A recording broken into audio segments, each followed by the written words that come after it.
So let's start this off looking at Cade Cunningham in ball screen situations. And the first thing, some areas for improvement. So here, love this. We'll talk about kind of putting the defender in jail. Gets all the way to the rim. Like, he just got to finish at a higher rate in these situations. We've seen some good games. We've seen some not so good games. Another thing is, I think he's got to stay on his line a little bit better. So right here, I think he has a line to the rim. I think he has to press this line, put pressure on this line, get into Evan Mobley and stay on this line. But as you see, he's going to end up coming right down the lane line and never really gets in the lane. Now, he does draw the foul. I understand that. But I just think he can push through in some of these situations and stay on that line. We'll see it again here. I think he's got to do a better job setting his man up, getting him to the line of the screen so he can use it here from Bagley. And then again, he has Dean Wade's shoulders and hips turned. I think he could attack this line, attack that space just a little bit better. Again, he creates a good opportunity for Corey Joseph, a driving lane, but I just think those are some areas where he can improve. I'd love to see him stay on his line a little bit.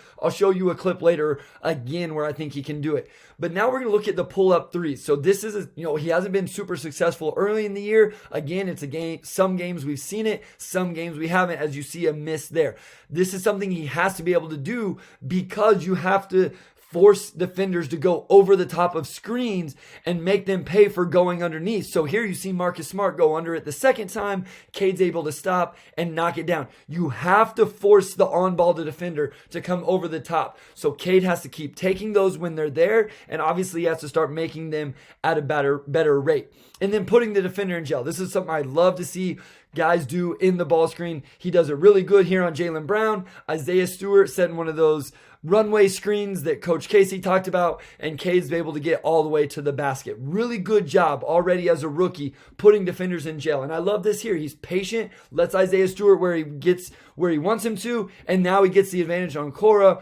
Okay, he puts him in jail, gets the advantage, now able to step back. He loves that little step back in the mid-range and knocks it down. So we've seen a multitude of ways of him using the ball screen already, and now he's going to snake it. So he goes, lots of defenders here, so he's going to snake back to his left, a little step back, and is able to knock it down. So again, this is what I love about Cade Cunningham early. We've seen him put the defender in jail. We've seen him snake. We've seen him pull up for a three. Now we're going to see him refuse the screen in transition here. So he refuses the screen. The drive is right here. He sees that. And this is another example where I wish he would stay on his line, like right on this line to the basket, play through Al Horford and some contact. And you see he kind of loops, around it onto the baseline to try to go to the reverse, and he ends up getting blocked or loses it. So I love that he refuses the ball screen, and he has that as well, but I'd like to see him stay on his line. And then again here, you're going to see him refuse the ball screen, and then the little bit of his go-to in these situations, the step back jumper in the mid-range. Love to see that from Cade Cunningham.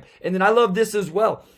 Talked about this with Isaiah Stewart coming way out, gives more room for Cade to maneuver, puts the drop defender in a tough spot, and Cade, again, he has the pull-up mid-range. He just has to start making it at a higher rate. Has to be more efficient. I think everybody would agree with that in all of these situations. And then him as a passer, creating for the roll man or the pop man. So here, Marvin Bagley III, Cade going to his right. That's important for when we get to the Killian Hayes breakdown, is able to throw it up. Bagley the third, obviously very athletic, able to finish that with the foul. And then even in pick and pop, as he attacks the defender, Kelly Olynyk pops, isn't able to knock it down, but you see what Cade is able to create for himself. And then now the roll guy. And then here, this is something we saw early in the year before Christmas.